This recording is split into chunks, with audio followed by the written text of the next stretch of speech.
రాజకీయాలు, సినిమా నటులు ఈ రెండిటికి భారతదేశంలో ముఖ్యంగా తెలుగు రాష్ట్రాల్లో విడదీయలేని అనుబంధం ఉంది. సినిమా తెరపై హీరోగా ప్రజల మనసులు గెలుచుకున్న వారు ఆ తర్వాత రాజకీయ రంగంలో అడుగుపెట్టి ప్రజాసేవకు తమ వంతు కృషి చేస్తున్నారు.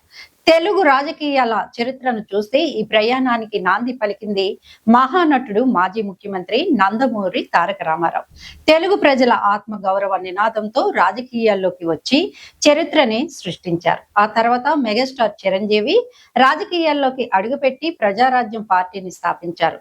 ప్రస్తుతం ఆయన సోదరుడు నటుడు నుంచి రాజకీయ నాయకుడిగా ఎదిగిన పవన్ కళ్యాణ్ జనసేన పార్టీతో రాష్ట్ర రాజకీయాల్లో కీలక పాత్రని పోషిస్తున్నారు.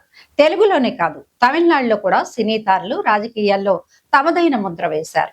ఎంజి రామచంద్రన్, జయలలిత వంటి దిగ్గజాలు సినిమా నుంచి రాజకీయాల్లోకి వచ్చి ముఖ్యమంత్రులుగా సేవలందించారు. ఇక రీసెంట్ గా విజయ్ సీఎం గా గెలిచి తనదైన శైలిలో రాజకీయాల్లో దూసుకుపోతున్నారు.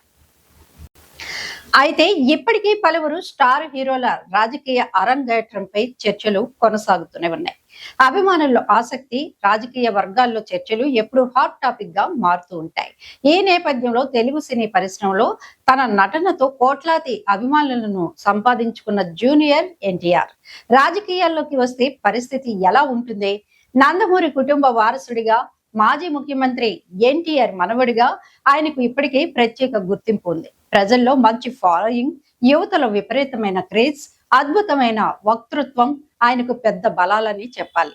రాజకీయాల్లోకి అడుగు పెడితే భారీ జన సమీకరణ సాధించే సామర్థ్యం ఎన్టీఆర్ కు ఉందని రాజకీయ విశ్లేషకులు చెబుతున్నమాట.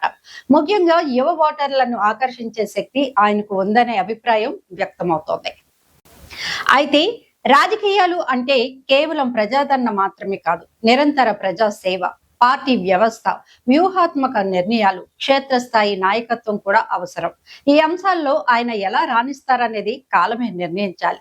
ప్రస్తుతం జూనియర్ ఎన్టీఆర్ పూర్తిగా సినిమాలపైనే దృష్టిని పెట్టారు. రాజకీయాలపై ఆయన నుంచి ఎలాంటి అధికారిక ప్రకటన రాలేదు. అయినప్పటికీ ఎన్టీఆర్ రాజకీయాల్లోకి వస్తే అనే చర్చ మాత్రం అభిమానులు, రాజకీయ వర్గాల్లో ఎప్పుడు ఆసక్తికరంగానే ఉంటుంది. మరి మీ అభిప్రాయం ఏంటి? జూనియర్ ఎన్టీఆర్ రాజకీయాల్లోకి రావాలా? అయితే ఒక విషయం మాత్రం స్పష్టం, సినిమాల్లో స్టార్డమ్ సంపాదించడం ఒక ఎత్తైతే రాజకీయాల్లో ప్రజల విశ్వాసాన్ని గెలుచుకోవడం మరొక ఎత్తని చెప్పాలి.